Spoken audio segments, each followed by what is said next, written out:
4 times he burned the world. 4 times the world burned him back.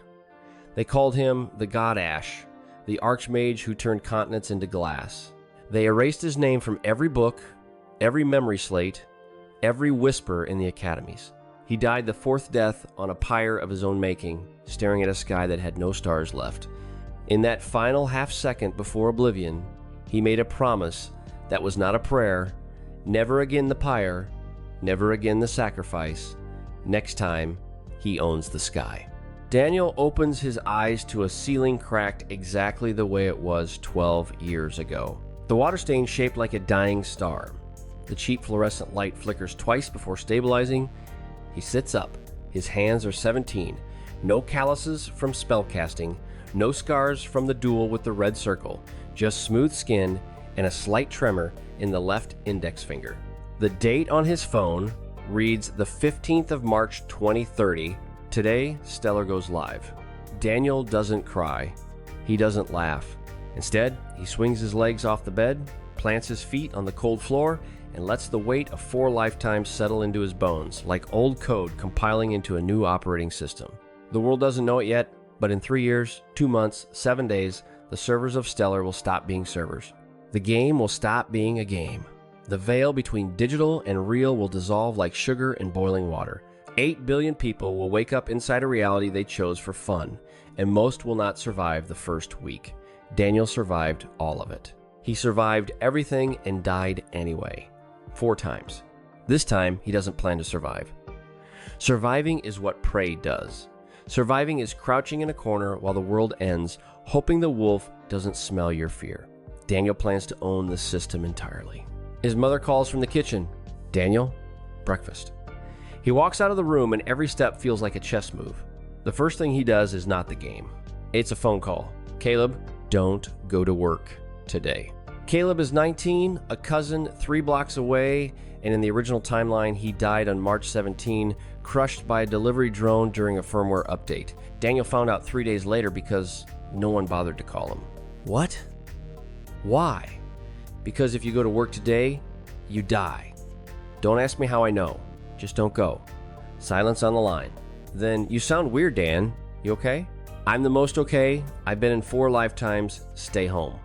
He hangs up before Caleb can respond. 1 thread altered. 1,000 more to pull. The second thing he does is eat breakfast with his mother. Slowly, deliberately, memorizing the way she pushes her hair behind her ear, the half second of confusion when she reaches for the salt and finds it already in her hand, the way she calls him sweetheart in a voice that will forget the word entirely in 31 months. Caleb called me, she says, frowning. Said you told him not to go to work. Something about dying. He's dramatic. I just had a bad feeling. You've always had those bad feelings. Yeah. He takes a bite of toast. I have. After breakfast, he helps her wash the dishes. This is new. The Daniel of the original timeline would have already locked himself in his room with the VR helmet, desperate to be first in line for Stellar. He would have missed the way his mother's hands shook when she dried the plates. He would have missed everything. Not this time. At 9:47 a.m., he lies down on his bed and pulls the visor over his eyes. The loading screen is exactly as he remembers it. A black void, a single line of text in white serif font. Welcome to Stellar. Choose your name. He types Faustus. In the old tongue of a civilization that died 3 lives ago, it means the one who returns. Only he and a dead god know that, and the god isn't talking. The character creation screen materializes around him. A marble hall stretches into infinity, lined with statues of possible avatars, warriors, mages, rogues, priests, rangers, summoners. Daniel ignores all of it. He selects the default human male, accepts the randomized face, skips class selection entirely, and moves directly to the talent role. This is where everything changes. Stellar's talent system is notoriously cruel. Every player gets 1 randomly assigned talent. Most are common. Rare appear in 1 in 10,000. Legendary makes headlines. Then there are broken talents, glitches in the random seed generator, combinations of parameters that shouldn't be possible. They appear exactly once per server region. Daniel knows 2 things about his talent. First, it's called Millionfold Return. Second, it doesn't just multiply gold, it multiplies everything. The description appears on his screen. Any quantifiable resource gained by the player is multiplied by 1 million. This effect is permanent and cannot be modified. 11 words. The game offers him a one-time reroll. Daniel declines. The marble hall shimmers, and he is standing in the town of beginnings, a cobblestone square surrounded by timber-framed buildings. Around him, dozens of players materialize every second. No one looks at him. He is the most forgettable person in the square. Default face, default clothes, a level 1 nothing holding a rusty dagger. He walks to the general store. The NPC shopkeeper, a stout woman with a nameplate reading Helga, offers the standard greeting. Daniel opens his inventory. 10 copper coins. The cheapest item is a loaf of bread for 1 copper. He buys the bread. A notification pings. Bread acquired. Quantity multiplied by 1 million. His inventory expands to accommodate 1 million loaves of bread. He sells them back to Helga at 1 copper each. The transaction takes 0 seconds because Helga doesn't care about supply and demand. Gold acquired, 100. Quantity multiplied by 1 million. Inventory updated. Gold-zone 100 million. 100 million gold. The number breaks the interface slightly. He walks out of the general store. The sun is the same, simulated blue gold. The birdsong from hidden speakers is the same. The players darting around the square are the same. Everything is the same except for the quiet fact that a 17-year-old with a default face just became the wealthiest entity in the history of Stellar. The auction house in the town of beginnings is a grand marble building with columns carved to look like entwined serpents.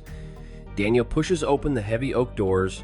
Inside, the auction master, a gaunt man in a black robe, face half hidden by a hood, stands behind a counter that stretches the length of the room.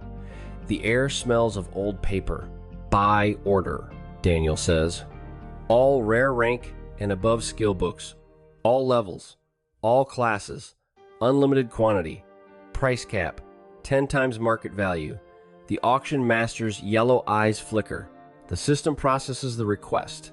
A stream of notifications cascades through Daniel's menu. They keep coming. 15 books. 30. 50. Daniel is vacuuming them up before the market can form. He doesn't stop at skill books. Mana crystals, all grades, unlimited quantity. Rare crafting materials, all types. Property deeds, any location, any size, any price. This last order gives the auction master pause. Property deeds don't exist yet. The housing system isn't scheduled to go live for another 6 months. But Daniel knows the item IDs. He leaves the auction house 47 minutes after entering it, and the economy of Stellar has already begun to tilt. The first person to notice is a player named Void Reaper 99. He found a rare skill book in the first hour, listed it, and it sold instantly for 10 times what he asked. His stream chat is going nuts. Mark pulls up the auction history. The buyer is masked, but the data is public. 57 rare books, 8 epic books, a legendary book he didn't even know existed, 400 mana crystals, 3 property deeds that shouldn't be in the game yet, total estimated expenditure, 47 million gold. That's not a player, he says. By the time the sun sets on the first day of Stellar, Daniel is level 23. This is not remarkable. What's remarkable is how he did it.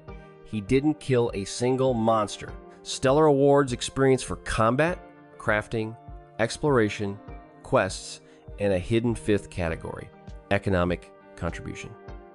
Daniel's talent multiplies experience gains. Now, he's standing at the edge of the beginner's forest, the first hunting zone for new players, and he's about to do something that will make his economic manipulation look subtle by comparison. He draws his rusty dagger and walks into the trees. A rabbit looks up at him with the polite indifference of an NPC. He stabs it. Experience gained, 1. Experience multiplied by 1 million. Level up, 24. He stabs another rabbit. Level up, 25. He stabs a third rabbit, and half of the beginner's forest lights up with the golden glow of consecutive level ups, and somewhere in the real world, a systems administrator named Greg Okonkwo chokes on his coffee. Greg pulls up the player's activity log. The last 300 entries are identical. Killed rabbit, gained experience, multiplied by 1 million. The talent flag is highlighted red, the color the system uses for this should not exist. A millionfold everything multiplier is a category that doesn't exist in the protocol. He puts the phone down. I want to see where this goes, he says to no one in particular. It's the biggest mistake Stellar's back-end team will ever make. Daniel stops killing rabbits at level 72. A player named Silver Lining stumbles into his clearing. She's level 8, wearing default leather armor, carrying a short sword she clearly doesn't know how to use. There's a guy on the forums. Silver Lining says, posting screenshots of a level spike, that's impossible. Said some player went from 23 to 72 in 4 minutes. Her eyes flicked to the rabbit corpses. Those are rabbits. Yes, you killed rabbits. Yes. She makes a sound somewhere between a laugh and a cough. You're the level spike guy. The forums say you're a dev, or a hacker, or a glitch abuser who will get banned by tonight. Which one are you? I'm the guy who knows things. What kind of things? Things that matter in 3 years? That's cryptic. On purpose. She studies him for a moment longer. Daniel lets her. I've got a party, she says. 3 people. We're trying to clear the Den Mother quest. We keep wiping, we need a 4th. What do you want? 700 gold. And your guild's loyalty when you form one. Her jaw tightens. 700 gold is insane. The richest player has maybe 40? Your guild's loyalty then? She extends her hand for a party invitation. But if you're a serial killer or a dev in disguise, I reserve the right to kick you. Daniel accepts. Priya's party is exactly as she described. The paladin charges the Den Mother. The mage stands in a poison pool. The 3rd member, a rogue, vanishes into stealth and contributes nothing. Daniel watches for exactly 8 seconds. Then he moves. The rusty dagger is still his only weapon. He stabs her. The damage number is not 2. It is 2 multiplied by 1 million, reduced 30%. It is 1,400,000 damage. The Den Mother's health bar vanishes. Her model freezes mid-howl. Then it explodes. Silence fills the cave. The mage is still standing in the poison pool. The paladin's shield is still raised. The rogue decloaks and says the only words Daniel will ever hear her speak. What the actual hell? Priya looks at the boss corpse, looks at Daniel, looks at her party menu, which is spamming notifications. You leveled up from a quest reward, Priya says. Your talent multiplies quest experience too. Everything, hence the name. She laughs. Not a happy laugh. The laugh of someone realizing they're standing next to a nuclear weapon shaped like a young man with a default face. You could solo this entire game in a weekend. No, the game is a tool. The talent is a tool. What matters is what I build with them. He looks her in the eye.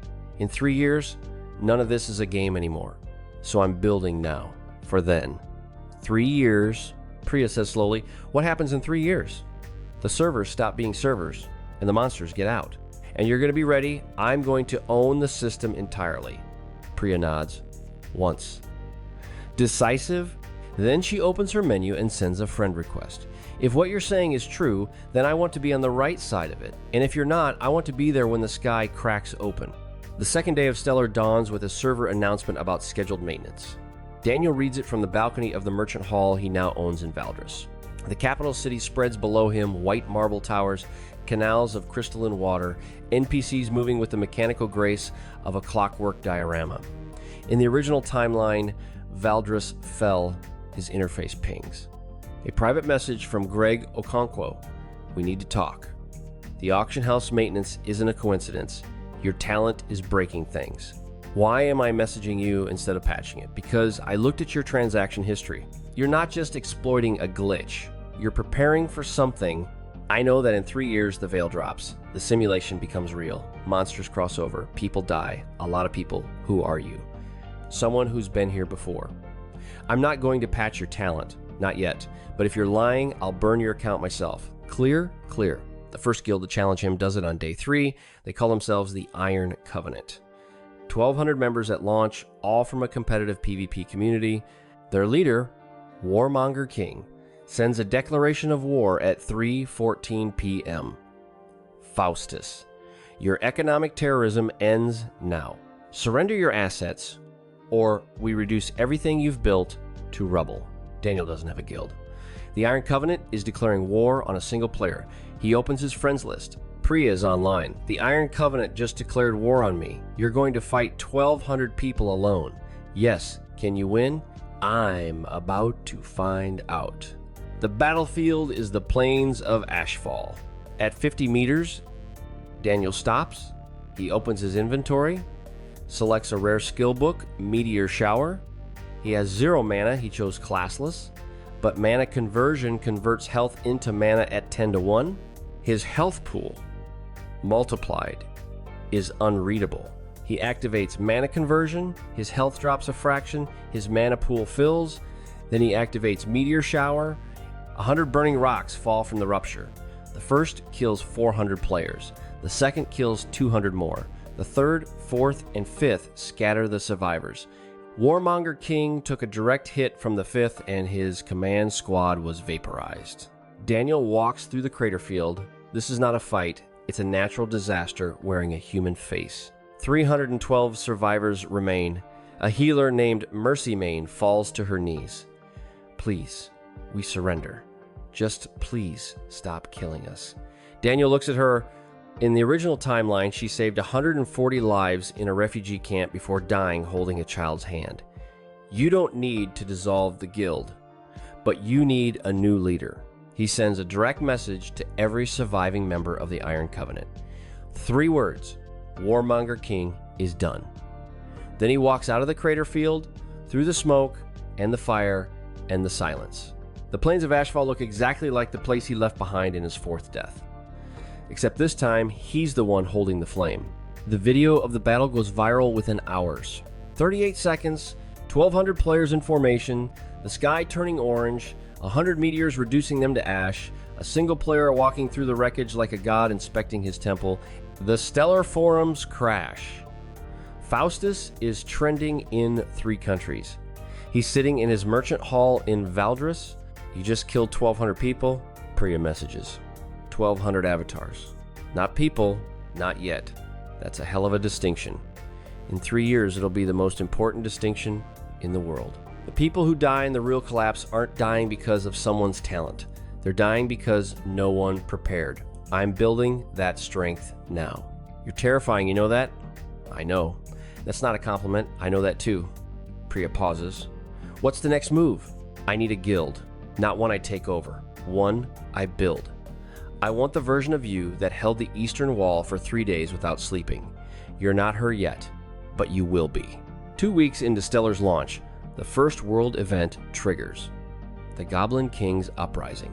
Massive horde, raid-level boss, marching on the Town of Beginnings. Every player gets a notification. Defend the town. 80,000 will participate. In the original timeline, 40,000 died. Daniel watches the notification and smiles. He's been waiting for this. Daniel arrives at the Town of Beginnings 30 minutes before the first wave. Priya is with him, along with 27 other Requiem members. They're not the biggest guild, but they're organized. First wave hits from the north. 12 groups of 100 goblins. We don't fight all of them, we fight the ones that matter. 5 choke points. Daniel takes the northernmost pass himself, the widest, the hardest to hold. He has no illusions about his combat ability without the multiplier, but the multiplier multiplies preparation. He opens his inventory. 107 skill books, 43 potions, a legendary obsidian staff, epic robes with mana regeneration, an amulet that boosts casting speed. The first goblins appear at the edge of the pass. Daniel raises the staff. The sky above the pass turns orange. Hours later, when the Goblin King lies dead, the game calculates contributions. 34,812 goblins killed, rank 1. He earns the Goblin King's Crown, a legendary helmet with passive gold gain. He takes it off. Some things are too broken. 1 month after launch, Daniel meets the first person who genuinely frightens him. Her name is Orpheus. Level 53. No guild, no friends list. Kill count includes 17 members of the top guild, all solo, all inside safe zones where PvP is supposed to be impossible. She walks into his merchant hall like she owns it. I've been watching you, she says. Daniel doesn't look up. I know. You knew I was coming? I knew someone was coming. I assumed it was only a matter of time before the only other broken talent on the server wanted to meet me. Her eyes are wrong, too still. The eyes of someone who's looked at things most people flinch from. Your talent doesn't multiply, it negates. The safe zones aren't safe because they're coded as no PvP, they're safe because of a buff called Sanctuary. Your talent doesn't care about the system. It negates one rule at a time. Very good. Which means you could also negate my multiplier if you wanted to. I could, but I won't. Why not? Because you're preparing for something, the property purchases, the resource stockpiling, you're not building an empire, you're building a bunker. What's coming? Daniel considers lying, but Orpheus is looking at him with those two still eyes. In 2 years and 10 months, the servers stop being servers. 8 billion people get trapped inside a reality designed for entertainment. You could be lying. You could be insane. You could be telling the truth. All three produce the same pattern. The only variable is whether I align with you. And I haven't decided, but I will. Soon. She walks out of the merchant hall. No one stops her.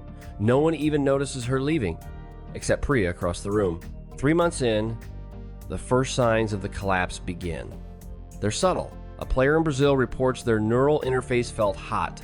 A woman in Japan wakes up with a headache that lingers 3 days. A teenager in Germany sees the Stellar logo when he closes his eyes. Daniel reads every report. The collapse wasn't a single event. It was a process. 1 year after launch, Requiem is the third largest guild on the server. The headaches are universal now. The developers have stopped issuing statements. Daniel's mother forgets his name for the first time on a Tuesday morning. He's eating toast. She looks at him with polite confusion and says, "I'm sorry, do I know you?" 18 months in, the phantom sensations start. A Requiem tank named Iron Skin logs out and discovers a real bruise on his chest, exactly where a boss landed a critical hit. It's starting, Daniel says. The crossover. It accelerates from here. Priya asks, how long? 12 months until the full breach. The symptoms are appearing faster than last time. 2 years after launch, players can't log out anymore. Removing the neural interface causes withdrawal. Daniel's mother is in a care facility now. He visits every day. I had a dream about you. She says on a Thursday, you were older, tired, like you'd been fighting for a very long time. I have been. Are you winning? 30 months in. 6 months until the breach. The world outside is fracturing. Governments are panicking. Inside the game, the plan holds. Requiem has 10,000 members. The merchant hall is now a fortress. The allied guilds have merged into the Accord. Priya chairs the council. Daniel attends only when necessary. His presence makes people nervous. 36 months after launch, day 0, the sky cracks open at 4:17 a.m. server time. Daniel is standing on the balcony of his merchant hall. The simulated blue splits down the middle, a jagged seam of white light pulsing like a wound. The light spills downward, touching the spires of Valdris, the canals, the cobblestone streets. Where it touches, things change. The marble becomes real marble. The water becomes real water. The NPCs stop moving through scripted routines and start blinking, looking around, seeing the monsters change too. Passive rabbits in the forest stop being passive. Their eyes shift from black to burning red. Their bodies warp into something that never existed in the code. In the real world, 8 billion people wearing neural interfaces feel a jolt like lightning through their skulls. The logout function vanishes, the visors fuse to their faces, their bodies go limp, they wake up in Stellar. Daniel feels the change like a second heartbeat. The numbers aren't just numbers anymore, they're measurements of something real. Daniel opens a private channel. Priya, Greg, Orpheus, the Accord Council, every Requiem squad leader. Everyone knows the plan. Fortify the strongholds, secure the supply lines, protect the civilians. The first wave hits in 6 minutes. How do you know? Because it always hits in 6 minutes. Northgate. 1,200 corrupted wolves. The Northgate is a towering structure of white marble and enchanted iron. Daniel lands on the parapet. The guards snap to attention. Positions. Archers on the wall. Mages with me. Healers in the gatehouse. No one engages until I give the signal. And you? Asks the guard captain, a woman named Shira. I engage first. The wolves come out of the forest like a black tide. 1,200, exactly as he said, bodies warped into something between canine and nightmare. Eyes burning red, mouths foaming with something that sizzles when it hits the grass. Daniel raises his staff. The sky turns orange. Then he reconsiders. Meteor shower is overkill. He needs precision. Chain lightning. Useless against large groups because of damage fall off. but multiply by 1 million. Even at 1% of 1%, it's still lethal. He casts the lightning arcs from his staff in a blinding white line, hits the first wolf, vaporizes. The arc jumps. Second target vaporized. Third, the chain spreads across the entire pack in 3 seconds. 3 hours later, the breach stabilizes. The sky is still cracked, but the immediate chaos has passed.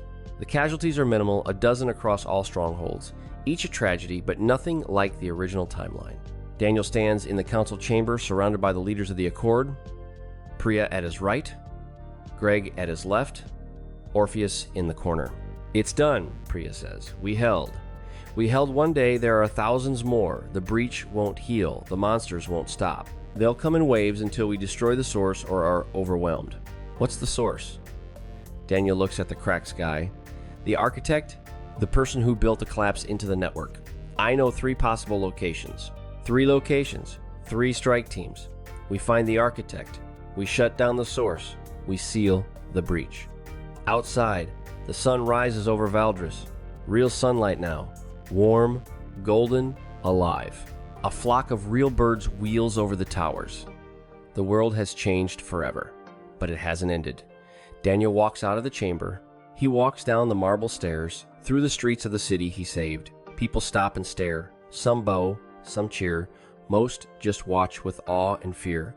Daniel doesn't acknowledge any of it. He's thinking about his mother, safe in Requiem's medical ward. He's thinking about Priya, who didn't die this time. About Greg. About Orpheus. When he first made the promise to own the system entirely, he meant it as a declaration of power, bend the world to his will, and never be at anyone's mercy again. But surrounded by people who chose to follow him, not from fear, but from belief, he understands something he didn't in any of his previous lives. Owning the system doesn't mean controlling it alone. He's not there yet. The architect is still out there. The breach hasn't been sealed. The monsters are still coming. But for the first time in 4 lifetimes, Daniel looks at the future and sees something other than fire. He sees a sky that can be healed, a world that can be rebuilt, a promise that doesn't have to end in ash. He draws breath into lungs that are real now, in a body that is his, in a city that stands because of him. "Not bad," he murmurs, "for a 5th try." Then he opens his interface and starts planning the hunt. The architect is waiting. 3 locations, 3 strike teams. 1 promise he intends to keep. This time, he owns the sky. We've reached the end of part 1. If you made it this far and enjoyed the story, go ahead and leave your like to support the channel. Don't forget to subscribe so we can reach our goal of the first 1,000 subscribers. Comment part 2 below so I can bring you the continuation. If we get more than 10 comments, I'll release the next part for you all. See you in the next video.